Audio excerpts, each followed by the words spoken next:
بسم اللہ الرحمن الرحیم۔ شروع اللہ کا نام لے کر جو بڑا مہربان نہایت رحم والا ہے۔ اس دن اللہ تعالیٰ اپنی پنڈلی کو ظاہر فرمائیں گے، اور کیا ہوگا کیسے ہوگا یہ متشابہات میں سے ہے، اس کی حقیقت اللہ ہی جانتا ہے۔ تو سب لوگ سجدے میں گر پڑیں گے اس کا جمال دیکھ کر، اس کا حسن دیکھ کر، اور اس وقت لوگوں کو سجدے میں لذت محسوس ہوگی، مزہ آئے گا۔ لیکن کچھ بدبخت ایسے بھی ہوں گے جو سجدہ کرنا چاہیں گے مگر وہ سجدہ نہ کر سکیں گے، ان کی کمر اکڑا دی جائے گی، تختے کی بنا دی جائے گی۔ یہ وہ لوگ تھے یدعون الی السجود، جن کو سجدے کی طرف بلایا جاتا تھا، وہم سالمون، اس وقت ان کی کمر تختے کی نہیں تھی، یہ صحیح سالم تھے۔ تو اس پر پچھلے ہفتے تفصیل سے بیان شروع ہوا تھا کہ اللہ تعالیٰ کو اپنی عبادتوں میں سب سے زیادہ جو پسند ہے عبادت وہ نماز ہے، نماز عربی میں جسے صلاح کہتے ہیں۔ دنیا میں کوئی بھی کسی کو جب کسی کام کے لیے بلاتا ہے، کوئی ذمہ داری لگاتا ہے، تو ایک مرتبہ بتا دینا کافی سمجھا جاتا ہے۔ اناؤنسمنٹ ایک دفعہ ہوتی ہے۔ اللہ تعالیٰ نے بھی جتنی عبادتیں ہمیں دیں ان میں ایک دفعہ اناؤنسمنٹ ہوئی ہے۔ رمضان کا روزہ فرض ہے، کتنی دفعہ بتایا؟ 2 دفعہ بتایا، لیکن وہ اسی آیت کو ریپیٹ کیا ہے ایک ہی جگہ پہ، اس کے بعد دوبارہ نہیں بتایا گیا۔ حالانکہ روزے رکھنا بھی کوئی آسان کام نہیں ہے۔ حج فرض ہوا ہے، ایک آیت میں اللہ نے فرض کیا، اس کے بعد اس آیت کو دوبارہ ریپیٹ نہیں کیا۔ وَلِلَّهِ عَلَى النَّاسِ حِجُّ الْبَيْتِ مَنِ اسْتَطَاعَ إِلَيْهِ سَبِيلًا، لوگوں پر لازم ہے اللہ کے لیے کہ جو استطاعت رکھتے ہیں وہ بیت اللہ کا حج کریں، بس ایک دفعہ کافی ہے۔ اسی سے پوری دنیا صدیوں سے جو بھی مسلمان ہیں حج کرتے چلے آ رہے ہیں، لاکھوں روپے خرچ کرتے ہیں۔ لیکن نماز ایک ایسی چیز ہے جسے بار بار بار بار بار بار درجنوں بار قرآن میں بتایا گیا ہے، درجنوں بار۔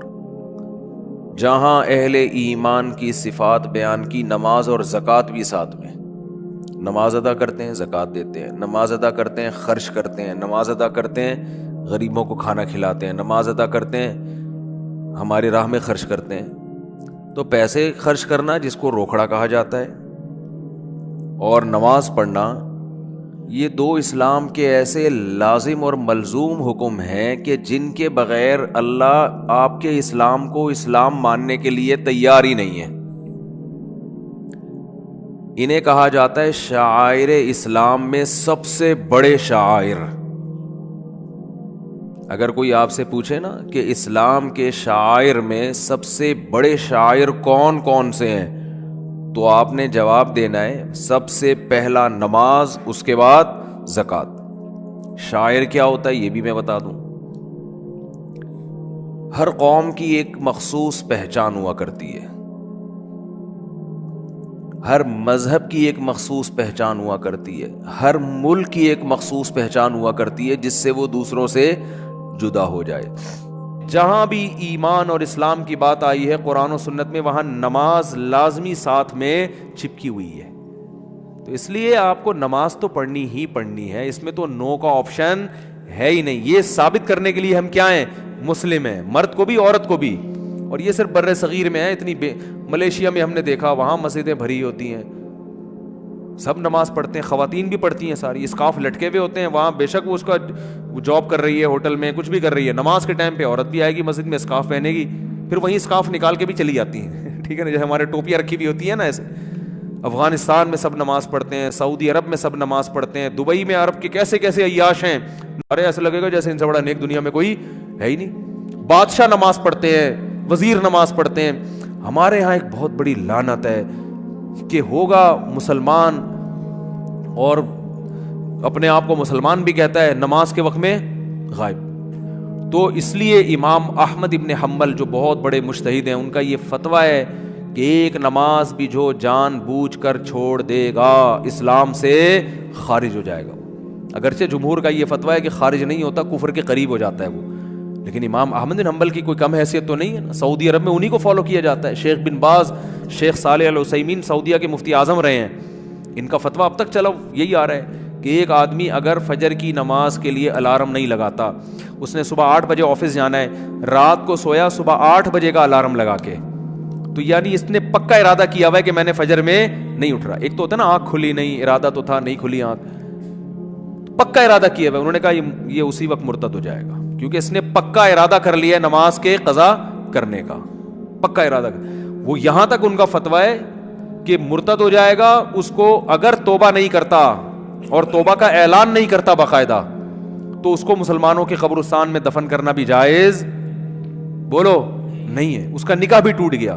اگرچہ جمہور اس کو نہیں مانتے، لیکن امام احمد بن حنبل کی بھی تو ایک بڑی ویلیو ہے نا، اور عبداللہ بن مسعود کی بھی کم ویلیو نہیں ہے. وہ فرماتے ہیں ہم نبی کے دور میں کسی بھی جرم کو یہ نہیں سمجھتے تھے کہ انسان کافر ہو جاتا ہے، نماز کو ہم یہ سمجھتے تھے کہ کوئی چھوڑ دے تو اسلام سے خارج ہو جاتا. تو اس لیے عرب میں شراب پینے والا بھی نماز پڑھتا ہے، کیونکہ مسلمان میں بہرحال کچھ بھی ہو اسلام کا نام اپنے آپ سے ہٹانا پسند نہیں کرتا. اور آج ہم نے دیکھا ہے مسجدوں کے 7 گھر ہیں نماز کے لیے نہیں آ رہے، اور سفر میں تو نمازیوں کو دیکھا ہے نمازیں چھوڑتے ہوئے.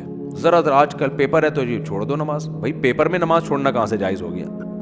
جاب میں باس کی طرف سے اجازت نہیں ہے، اجازت نہیں ہے آپ چھپ کے نماز پڑھیں، آپ کہیں کرسیوں کے پیچھے چھپ جائیں، کہیں بھی کریں. میں تو یہاں تک میں نے لوگوں کو مشورہ دیا، بعض جو غیر مسلم کنٹریز میں لوگ وہ کر رہے ہیں نا، جاب کر رہے ہیں باس کی طرف سے بعض جگہوں میں، ورنہ وہاں پرمیشن ہوتی ہے، اجازت نہیں ہے. تو میں ان سے کہتا ہوں بھائی کہیں بھی چھپ کے چلے جاؤ، کچھ بھی کرو، اگر نہیں پرمیشن ملتی چھپ کے بھی نہیں پڑھ سکتے تو جاب چھوڑ دو. بس جاب کیا کرو؟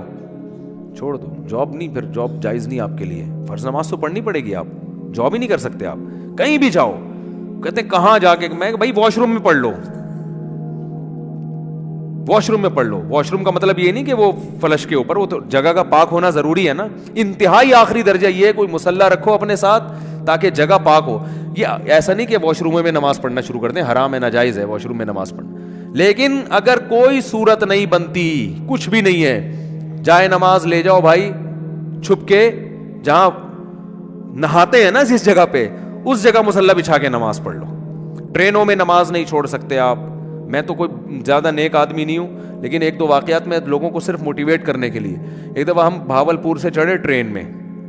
جب میں ٹرین میں چڑھا ہوں بھاولپور سے، تو فجر کی نماز کا ٹائم ہو رہا تھا، اور رش اتنا تھا. حاجیوں کی اس وقت فلائٹیں بہت جاری تھی، کراچی سے ہی جاتی تھیں، ملتان ایئرپورٹ نہیں بنا تھا اس وقت. تو اتنا رش تھا کہ جیسے ہی ہم ٹرین میں چڑھے ہیں تو اب پتہ چل گیا کہ بس ایسے بالکل سیدھے، جگہ ہی نہیں، رش اتنا زیادہ.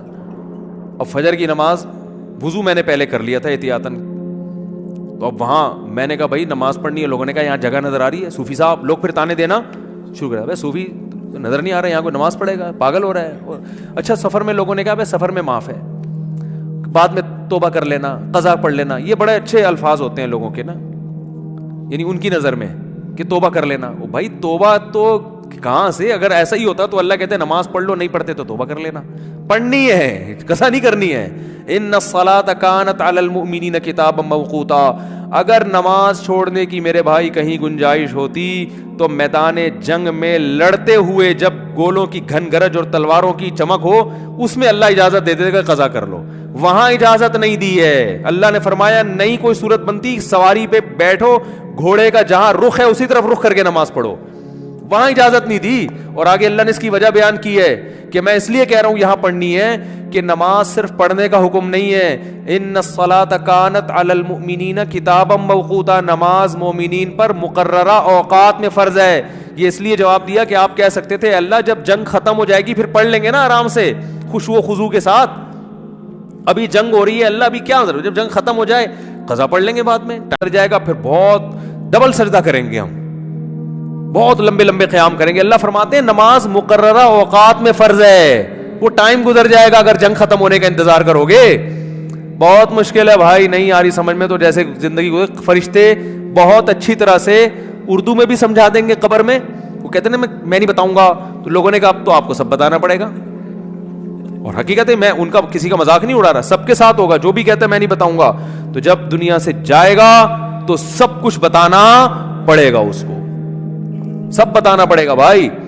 تو میدان جنگ میں اللہ کہہ رہا ہے کہ نماز مومنین پر مقررہ اوقات میں فرض ہے. تو میں ٹرین میں کھڑا ہوا تھا, میں نے کہا, انہوں نے کہا بھائی یہاں تو جگہ نہیں ہے. اچھا میری عمر بھی زیادہ نہیں تھی, تو وہ ایسی تھوڑی عمر ہو تو لوگوں پہ روب بھی ہوتا ہے نا. ہم نے کہا کوئی جگہ نہیں ہے. میں نے کہا تو پڑے گا بھائی, کیونکہ ہم تو کیسے چھوڑ دیں بھائی, اور سنتیں اب چلو مجبوری ہے چھوڑ دیتا ہوں, 2 فرض تو پڑھنے ہیں. لوگوں نے کہا جگہ نہیں ہے. میں نے کہا جگہ بن جائے گی, کیونکہ فرض جو نماز میں فرائض ادا کرنا بہت آسان ہے. تو میں نے کیا کیا, وہ جگہ چونکہ لوگوں کے چپل تھے تو اس میں خطرہ تھا کہ ناپاک ہوگی, تو ایک چادر تھی میرے پاس, وہ میں نے ایسے نیچے ڈال دی, بچھانے کی بھی جگہ نہیں تھی. نیت باندھ لی, اندازہ پہلے لگا لیا تھا قبلہ کس طرف ہے. نہیں تو آپ آج کل تو موبائل پر ایسی ایپس آ رہی ہیں, اس سے فوراً پتہ چل جاتا ہے قبلہ کس طرف ہے. اندازہ تھا مجھے, رخ کیا ہم نے. اب یوں کرنے میں تو کوئی نہیں رکاوٹ ڈالتا نا, یوں کرو, نیت باندھ لو بھائی. اگر ہاتھ اٹھانے کی بھی جگہ نہیں ہے تو ہاتھ نہ اٹھاؤ, یہ رفع الیدین تو کوئی واجب نہیں ہے. اللہ اکبر کہہ لو اور نیت باندھ لو. ہاتھ باندھنے کی جگہ نہیں, ہاتھ چھوڑ کے کھڑے ہو جاؤ بھائی. سورہ فاتحہ پڑھی, سورت ملائی. رکوع میں جب آپ رکوع کریں گے تو میں سوچتا تھا W11 کتنی بھی بھری ہوئی ہو, کنڈکٹر جب ایک دروازے سے چڑھ کے دوسرے دروازے پہ کرایہ لے کے نکل سکتا ہے, تو ہم اتنے رش میں صرف ایک رکوع کی جگہ ہمیں کیوں نہیں بن سکتی. تو رکوع ہم نے کیا, جھکنا ہے نا رکوع میں, بس جھک جاؤ, بس لوگ خود بخود سائڈ پہ ہو جاتے ہیں بھائی. اس کے بعد آپ جب سجدہ کرو تو سجدہ نام ہے, ویسے تو پراپر سجدہ کرنا چاہیے. جگہ نہیں ہے تو بھائی ماتھا کسی طرح زمین پہ ٹکانا ہے, آپ ماتھا زمین پہ ٹکا دیا جا کے. تو 2 رکعت تمیز سے الحمدللہ پڑھ لی, کھڑا ہو گیا میں. پھر لوگوں نے کہا یار یہ, میں نے کہا ہو گئی, بس 2 فرض پڑھنے تھے, ہو گئے, ایسی کی تیسی, جو مرضی کرنا ہے, جو اکھاڑنا ہے اکھاڑ لو. کیونکہ تمہیں تو خود چاہیے جگہ دو نا. اور بعض دفعہ لوگوں کو شرم آ رہی ہوتی ہے, ہم سب کے سامنے نماز پڑھیں گے, لوگ بولیں گے تو بہت بڑا صوفی ہے. تو یاد رکھو شرم ان کم بختوں کو آنی چاہیے جو نہیں پڑھ رہے.